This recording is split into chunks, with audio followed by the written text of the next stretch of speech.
ఆదివారం నల్గొండలోని దొడ్డి కొమరయ్య భవన్లో జరిగిన తెలంగాణ వ్యవసాయ కార్మిక సంఘం జిల్లా ఆఫీస్ బేరర్ సమావేశానికి ముఖ్య అతిథిగా తెలంగాణ వ్యవసాయ కార్మిక సంఘం రాష్ట్ర అధ్యక్షుడు జి నాగయ్య పాల్గొని మాట్లాడారు. ఆదివారం నల్గొండలోని దొడ్డి కొమరయ్య భవనంలో జరిగిన తెలంగాణ వ్యవసాయ కార్మిక సంఘం జిల్లా ఆఫీస్ బేరర్స్ సమావేశానికి ముఖ్య అతిథిగా తెలంగాణ వ్యవసాయ కార్మిక సంఘం రాష్ట్ర అధ్యక్షులు జి నాగయ్య మాట్లాడుతూ గత 2-3 సంవత్సరాలుగా రాష్ట్రంలో ఇళ్ల స్థలాలు ఇళ్ల లేని పేదలంతా ప్రభుత్వం పడవగా ఉన్న ప్రభుత్వ భూములు గుడిసెలు వేసుకుని నివాసం ఉంటున్న పేదలపైన అక్రమ కేసులు పెట్టి గుడిసెలను తొలగించడం అనేది జరిగిందని, కొన్ని చోట్ల గుడిసెలను ప్రభుత్వ యంత్రాంగం తగలబెట్టి పేదలను భయభ్రాంతులకు గురి చేయడాన్ని తీవ్రంగా ఖండించారు. భూమి లేని పేదలకు 250 గజాలు ఇంటి స్థలం ఇచ్చి ఇందిరమ్మ రాజ్యంలో ఇల్లు కట్టిస్తామన్న రాష్ట్ర ముఖ్యమంత్రి అది మర్చిపోయి భూస్వాములకు మద్దతుగా నిలబడే దుస్థితి ఉందని దీన్ని బట్టి అర్థమవుతుందని అని అన్నారు.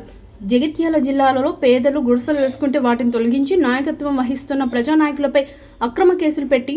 బేడీలు వేసి జైలుకు పంపడం సిగ్గుచేటని, ప్రజాస్వామ్యం మా జన్మ హక్కు అని గొప్పలు పలికిన కాంగ్రెస్ ప్రభుత్వం 2 నెలలు పూర్తి కాకముందే ప్రజా సంఘాల నాయకులను అణచివేసేందుకు సిద్ధం కావడం ఇది ఎక్కడ ప్రజాస్వామ్యం అని నాయకులకు క్షమాపణ చెప్పి విడుదల చేయాలని డిమాండ్ చేశారు.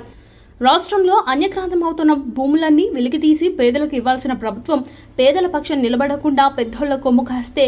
పరిస్థితి ఉందని, ఈ పరిస్థితి ఈ విధంగానే ఉంటే గత ప్రభుత్వాలకు పట్టిన గతి మీకు పడుతుందని హెచ్చరించారు. వ్యవసాయ కార్మిక సంఘం జిల్లా అధ్యక్షులు బుజ్జ చిన్నవెదుల అధ్యక్షతన జరిగిన ఈ కార్యక్రమంలో సంఘం జిల్లా ప్రధాన కార్యదర్శి నారి ఐలయ్య, నాయకులు దండంపల్లి సరోజ, కంబలపల్లి ఆనంద్, ఉడుగుండ్ల రాములు తదితరులు ఉన్నారు.